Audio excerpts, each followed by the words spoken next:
سلام دوستان و عزیزان، باز هم یک روز خداوند متعال بر ما و شما نصیب کرد. الحمدلله و المنه. باز هم شدیم.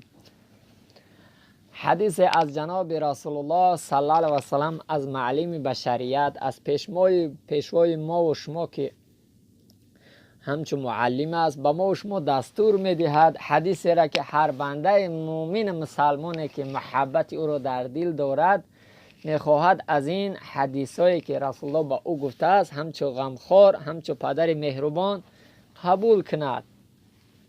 پیغمبر خدا صلی الله علیه و سلم در حدیث مبارک میفرماید، عجب زیبا میگوید، احب اعمال الی الله، بهترین عملی که او را الله دوست میدارد.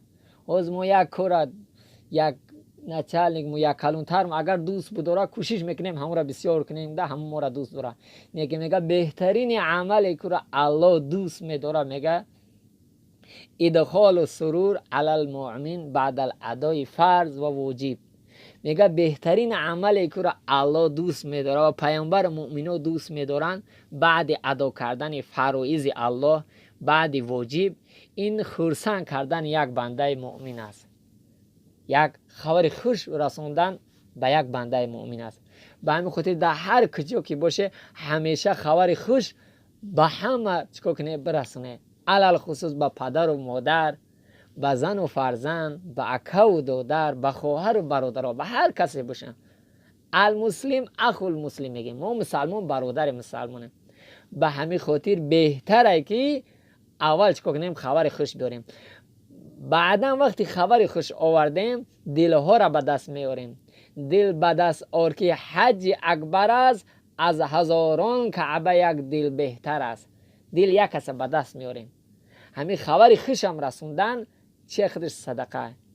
پیغمبر خدا صلی الله علیه و سلم گفت سخن خوب خودش هم صدقه. کوشش کنه که همیشه به همه برادران و به همه خواهران چیکار کنه خبر خوش برسونه. از خبر ناخوب پرهیز کنه. مسلمان از زیبنده ای که همیشه بر زبانش خبر خوش باشه. نگاه که پیامبر میگه بعد ادای فرض و واجب بهترین عملی که الله دوست میداره خرسند کردن، یعنی شاد کردن یک بنده مؤمن. خوش به حال تو که یک برادرتون شاد کنه، همیشه خبری خوش با اونها برسونه تا اینکه ثواب بگیره.